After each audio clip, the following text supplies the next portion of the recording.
Hello and welcome. My name is Paul Bernstein, and I'm the CEO of Prizmah, the Center for Jewish Day Schools in North America.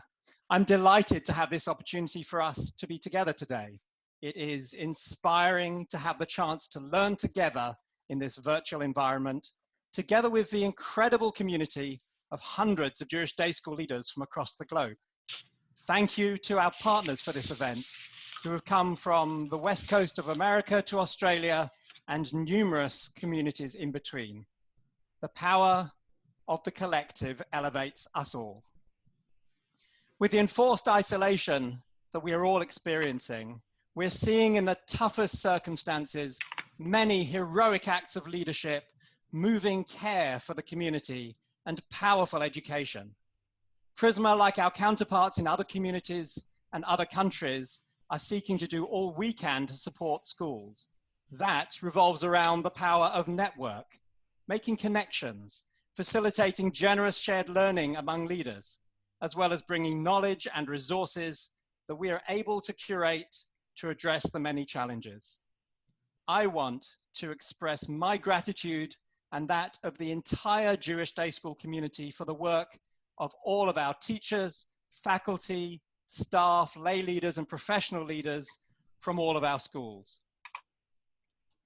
The issues schools face are changing fast. That creates huge pressure on school leaders and all educators.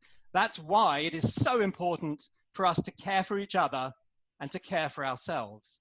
That is why we are so honored and appreciative to have this opportunity to learn with Rabbi Jonathan Sachs.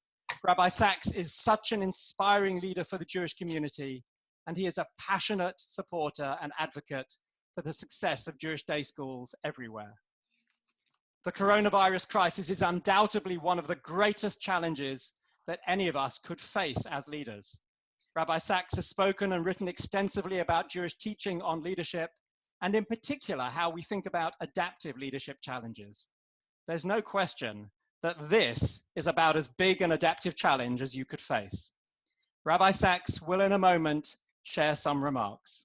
Before handing over, it's also my pleasure to welcome Dr. Laura Siegel, who will moderate the questions after Rabbi Sachs's remarks, questions that we gathered in advance on behalf of school leaders on this call. Dr. Siegel is head of school at the Hebrew Academy, an Orthodox Jewish day school in Montreal. She is a proud alum of the school she serves and became head of school after 12 years as an educator and parent. Dr. Siegel could have had no idea what this year, her first year as school leadership, was going to bring. Like everyone on this call, she and her team are doing an extraordinary job for their students, families, faculty, and staff. We're grateful to them and to all school leaders and educators. Dr. Siegel will continue the conversation after Rabbi Sachs's remarks. On that note, it is my pleasure to welcome Rabbi Jonathan Sachs, who at all times, good or bad, teaches us, guides us, and inspires us, and has so generously offered to join and speak with us today from his home in London. Thank you and welcome, Rabbi Sachs. Paul, thank you so much. And let me add my thanks and blessing to all of you who are participating in this. I want to thank Paul, CEO of Prizmah, everyone who works for Prizmah for organizing this virtual gathering, and your partners in this project, which include JFNA, PaJeS, and the AMIT School Network in Israel. Every single one of you is special. And, you know, the question is, who will give strength to those who give strength to others? You are giving strength to others. And we hope this coming together will help to alleviate some of the sense of isolation that you and indeed everyone now feels. I don't recall a time of trial like this. I don't think the world has ever experienced something quite like this, although there have certainly been pandemics before, but not on this scale for at least 100 years. This is a time of trial for every single country in the world, physically, psychologically, and economically. And we have no idea how it will all end. It's simply unpredictable and unforeseeable. This, however, we know that for the first time in all of history, the whole world is eating lachmo anya, the bread of affliction, and tasting mora, the bitter herbs of confinement and entrapment. And one way or another, we are therefore, as it were, for the first time ever, celebrating a kind of global Pesach. I just want to share with you three thoughts. One, about your own work and its significance. Two, about what I feel we might be able to learn from this as Jews and grow from this as Jews. And thirdly, about the world as a whole. So first of all, let me begin with your work. The most important insight I ever had into the meaning of Pesach was when I suddenly realized how counterintuitive the Torah's account of those events actually is. In Parshat Bo, in chapters 12 and 13 of Sefer Shemot, Moses gathers the people and addresses them on the brink of their exodus. They've been in exile for 210 years. They've been enslaved. They've been suffering a slow genocide. What would you, as a political leader, talk about at this critical moment as your people is about in a few days' time to go free? You might speak about liberty, about what Abraham Lincoln called in the Gettysburg Address, a new birth of freedom.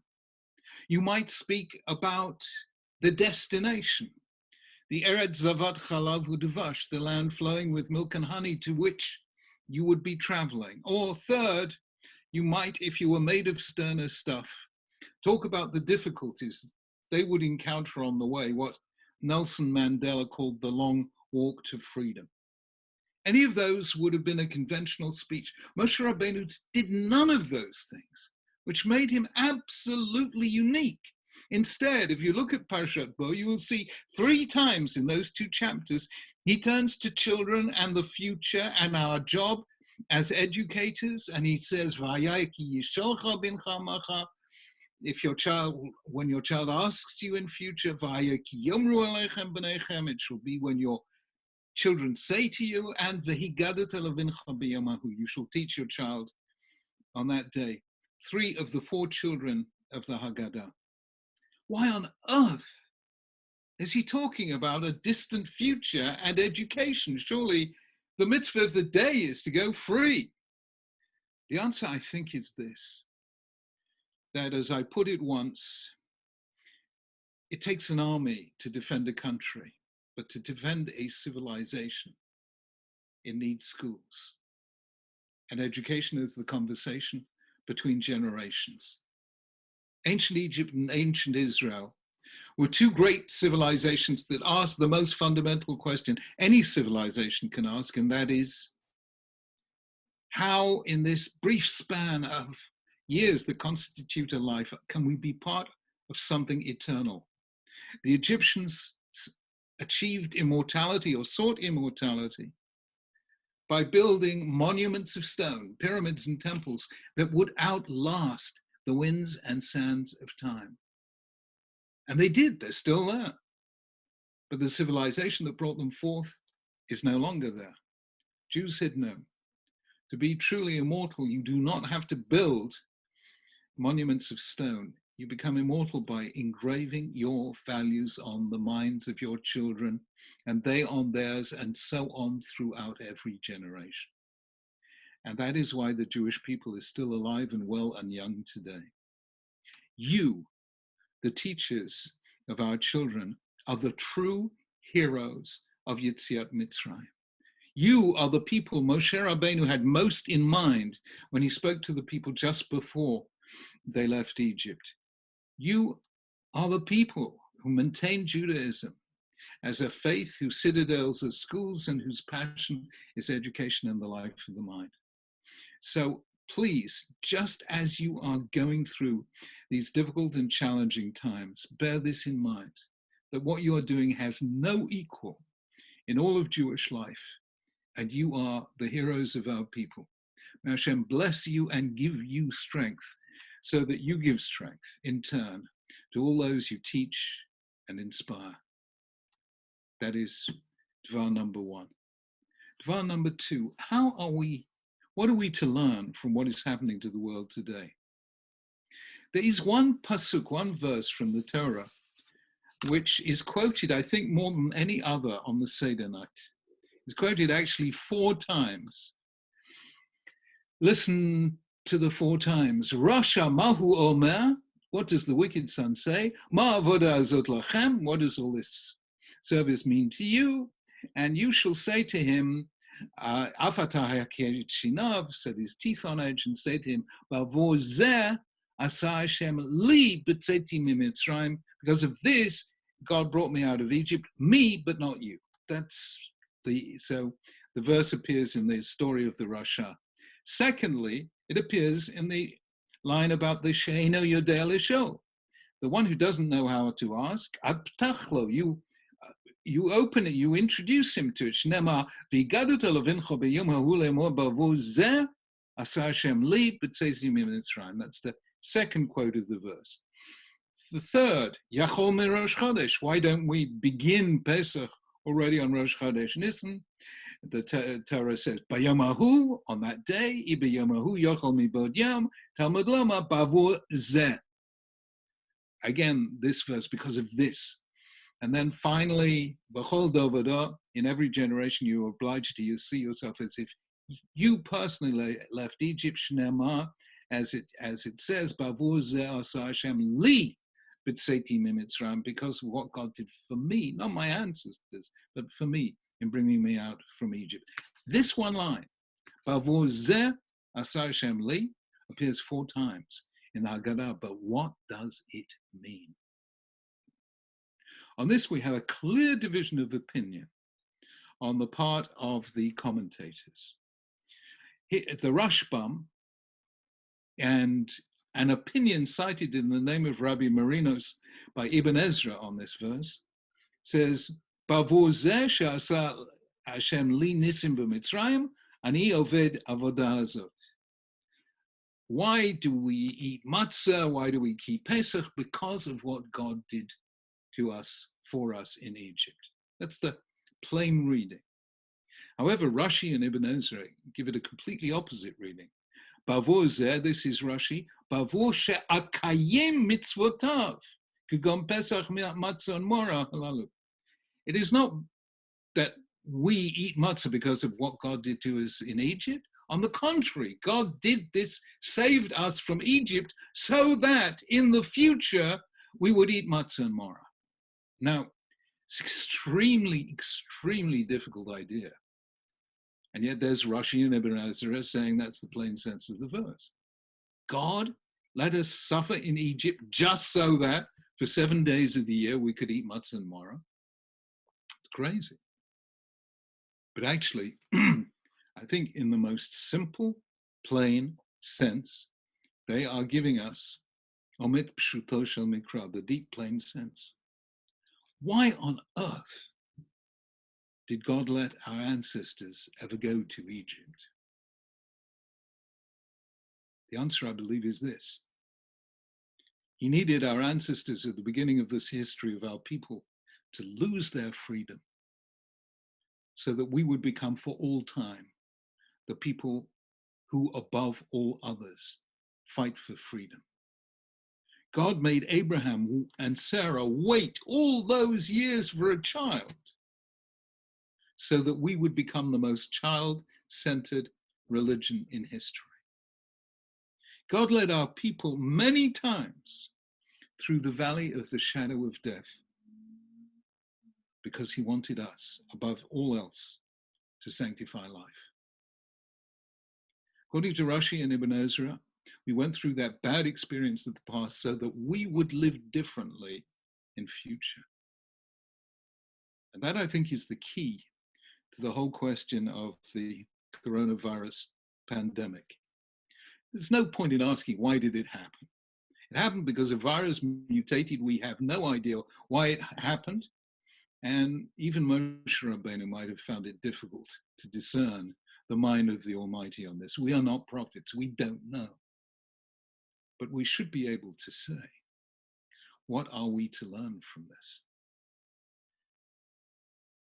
And I think the answer is obvious. These simple things that we take for granted, shaking someone's hand, being in somebody's presence, being able to go to work, all these things we've taken for granted and not even noticing. We're worried about, have we got the latest iPhone or have we got the latest gizmo? I don't know. We've been preoccupied with trivialities. And somehow or other, we have to emerge from this changed, taking the simple facts of human friendship, of company, of being able to sit together, of not worrying every day, am I going to catch some terrible disease? That is the lesson the Holocaust survivors that I knew took from the Holocaust. They went around to schools telling children, value your freedom. You have no idea how precious it is. And I think that's what we have to learn from this terrible, terrible situation. It is making us revalue all the things we took for granted. Jews are the people who never took anything for granted. And we should be learning, I think, a real sense of appreciation and gratitude to Hashem for all the simple things that we had enjoyed until now and will, Bezrat Hashem, be able to enjoy in the not too distant future. And we should really refocus our minds on what truly matters and move away from a consumer-obsessed society that has valued all the wrong things until now. And finally, let me share a thought about the world. I wrote in my Haggadah that I found the opening words of the Seder service, more or less, very puzzling.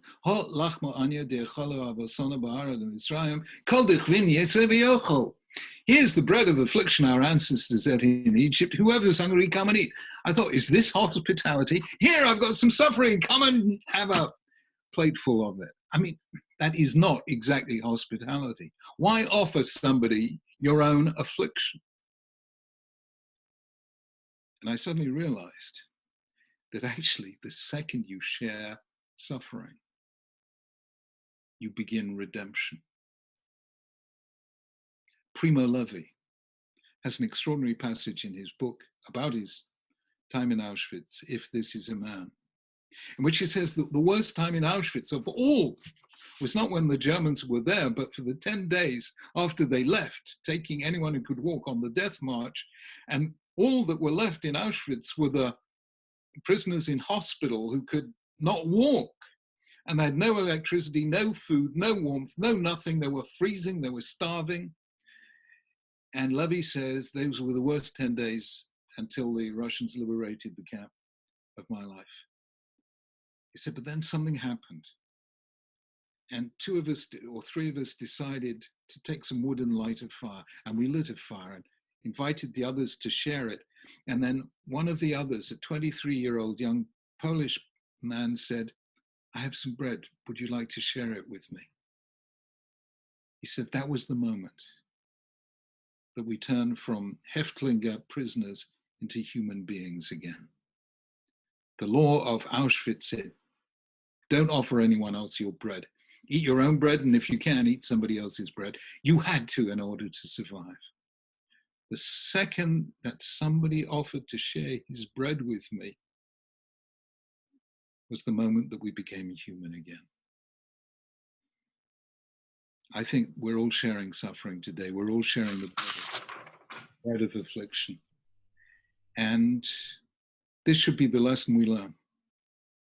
Until now, what has changed whole societies has been war. Every society is transformed by a major war and become much more collective and much more responsible and much more cohesive. But every war divides humanity into an us and a them, the people on our side and the people on the other side. This is the first time that humanity has altogether faced a war, but not against any human enemy, against an invisible enemy, against a virus. There's no us and them anymore.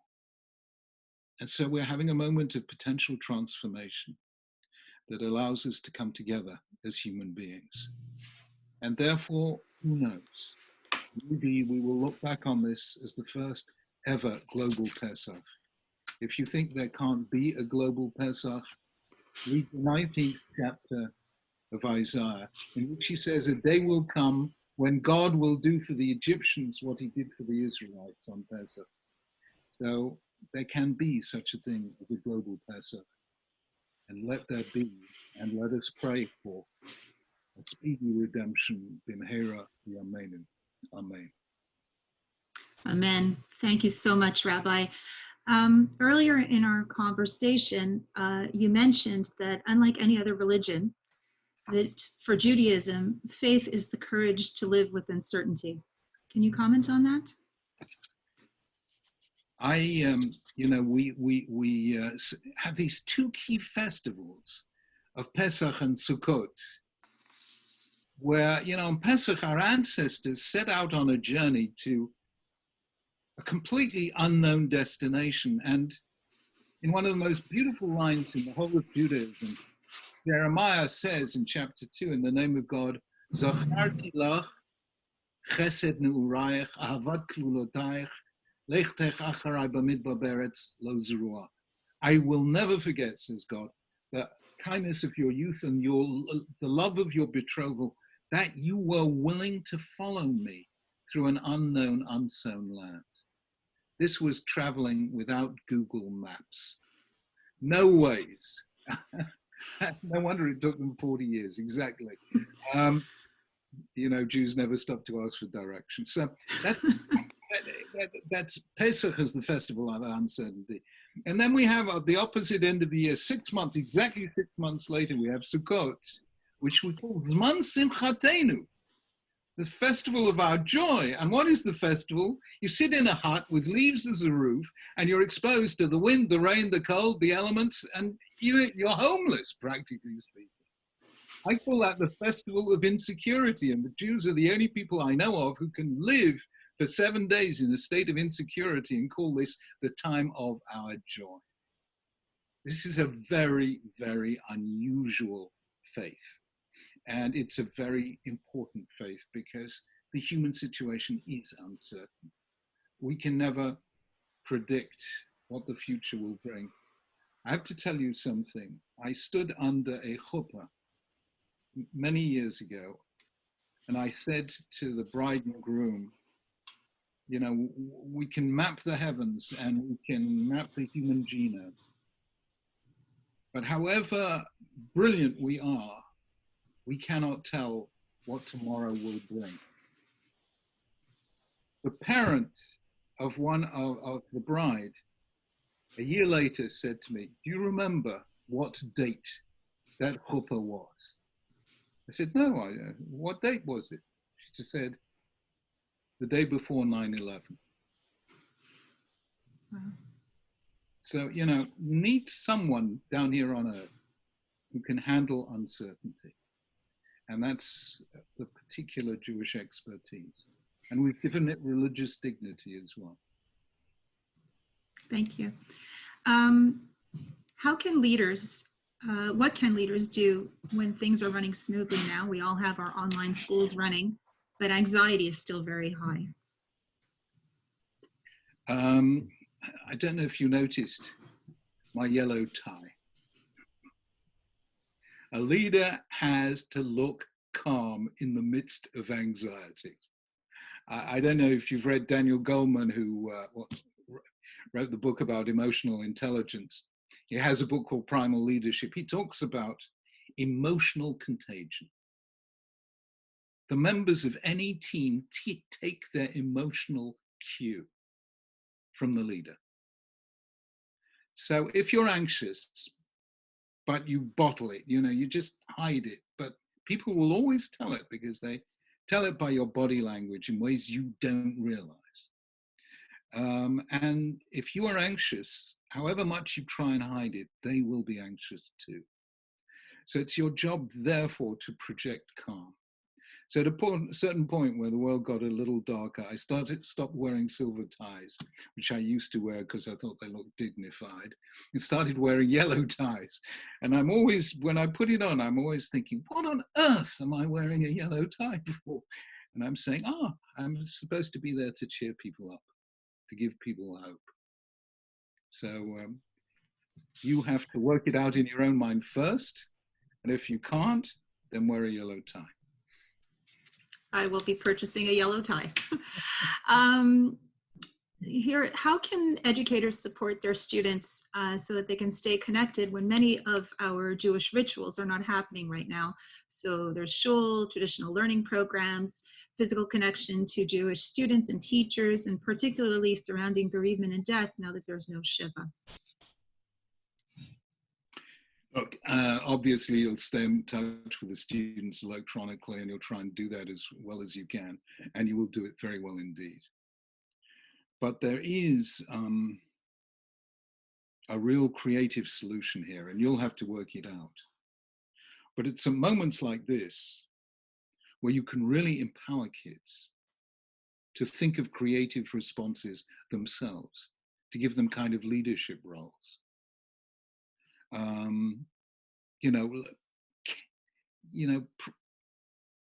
Tell them about, God forbid, somebody who's been bereaved, and think of how they can send their own Shiva call video, their own message that will somehow touch them. It's at difficult moments that you get the very best from kids by turning them into leaders, by empowering them to come up with creative solutions, and they'll surprise you. So it's a high risk strategy, obviously. People once said to me, how did you learn to speak in public? And I tell them the truth, that I went to a non-Jewish school in which half the pupils were Jewish, but none of the teachers. And eventually the school was forced by the government, because in those days, every school had to have a morning religious assembly. And the Christians all went to the assembly, and we all sat in rooms finishing our homework that we should have done the night before. And eventually the government said, not good enough. Somebody's got to take the assembly, and they didn't have any. So we had to do it ourselves. So at the age of 15, I suddenly became a leader, taking the school assembly for half the children in the school. And it was the best education I ever had. It wasn't part of the formal curriculum of the school. Nobody could have guessed it. And Jewish youth groups in general are very good at empowering young people. So you may well have to empower kids and use some of the methodology of informal education. And you will find that you will get the kids doing better, studying deeper and contributing more thoroughly than they ever did actually in formal lessons. And you'll carry the lesson of that into the future as well. Thank you. In light of all this, kids are asking some very tough questions right now. How do you answer kids who are asking questions about God? Look, truth is, I find it quite difficult to be anything other than honest. And if somebody said, how did God allow this to happen? I have to be blunt and say, I don't know. Moshe Rabbeinu said, and the Gemara says that Moshe Rabbeinu asked God many questions, but there was one question he asked him that God never gave him a reply to. Mibnei ma yesh tzadik v'ralo.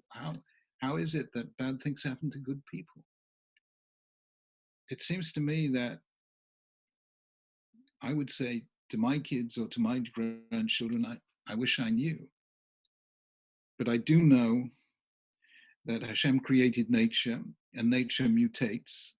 And without mutation, we wouldn't exist. There wouldn't be human beings. And just as good things mutate, so bad things mutate. And one of those bad things is called a virus. And Hashem gave us the best gift he could possibly give us, the most sophisticated machine ever for combating viruses, called the human immune system. But just once in a while, there's a little gap between the virus mutating and the immune system learning how to cope with it, it will learn, and it will learn quite soon. It's just that sometimes bad things happen between one bad mutation and one good mutation. And that's the best I can do. Thank you. One final question for you, Rabbi. Is there anything special that you are going to include this year in your Passover Seder that you never included before?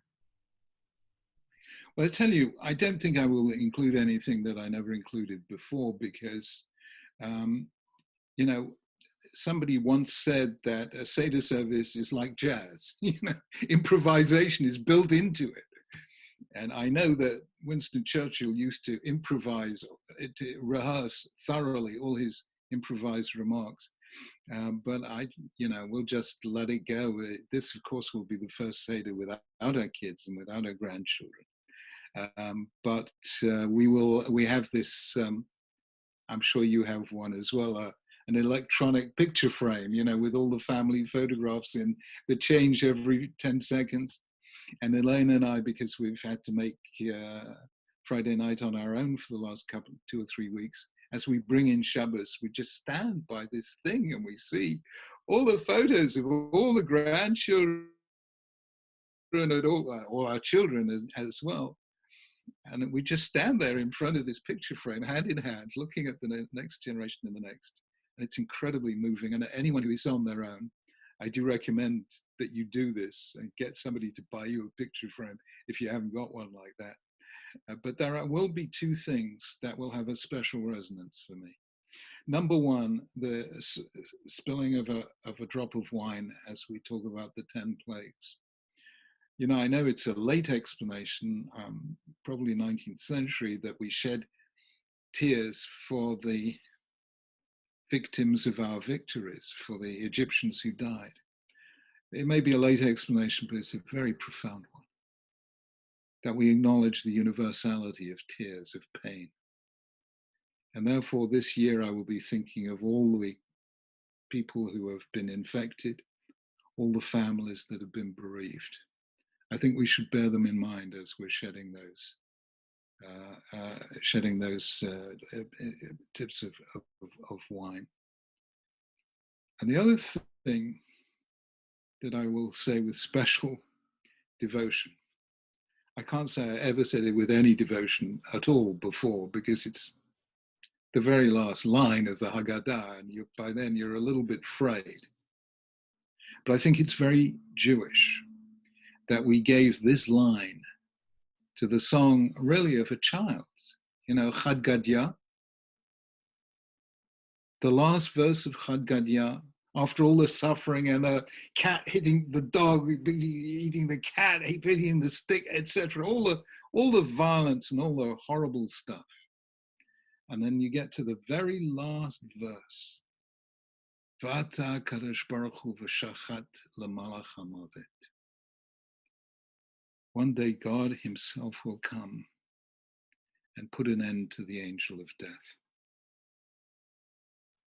That is the line that will resonate with me from the end of the Haggadah to the end of this terrible plague.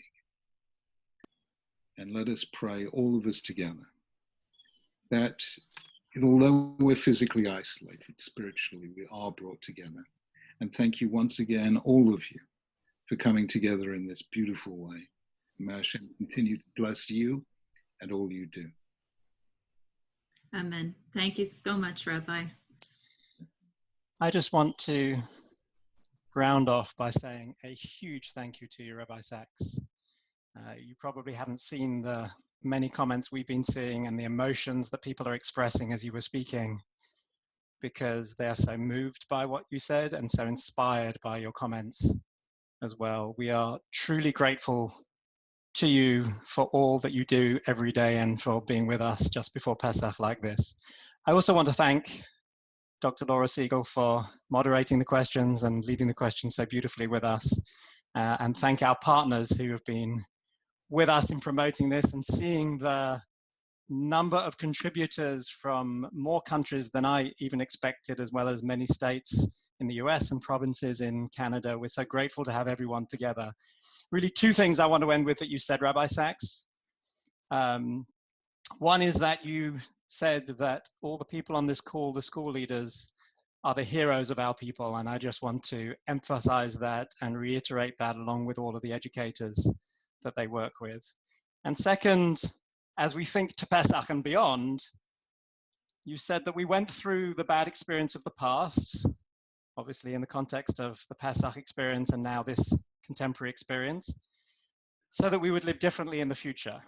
And as we look to Pesach and as we look to the unknown beyond Pesach, thinking actually that it will continue to be challenging, and yet there is something beautiful, I hope, that we will all build together as a community in the future when this is all over. So Rabbi Sachs, thank you. Thank you to everyone participating in this call. Thank you to my team at Prizmah as well. Chag Sameach. I hope everyone has a wonderful, enjoyable, meaningful, and probably right now, most of all, restful Pesach to come. Thank you, everyone. The recording of the webinar will be available as soon as we can share it.